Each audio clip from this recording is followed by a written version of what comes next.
మేం world cup గెలిచినప్పుడు మా టీం ఒక్కటే గెలవలేదు, దేశం మొత్తం గెలిచింది. ఆ క్షణం ప్రతి ప్లేయర్, దేశంలోని ప్రతి ఒక్కరూ ఎంతో గర్వించారు. కానీ ఈ విజయం ఒక్కసారిగా రాలేదు. వరల్డ్ కప్ సమయంలో కోచ్ ఇంకా మా సపోర్ట్ స్టాఫ్ ప్రతి టీం గణాంకాలను, స్టాట్స్ ను సేకరించేవారు. ఈ గణాంకాలతోనే మేం వ్యూహాలు రూపొందించేవాళ్లం.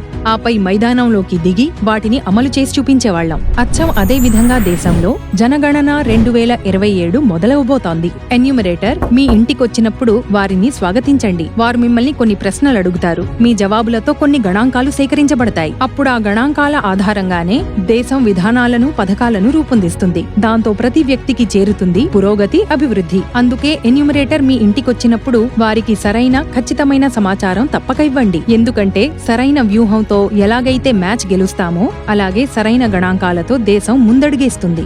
మన జనగణన, మన వికాసం.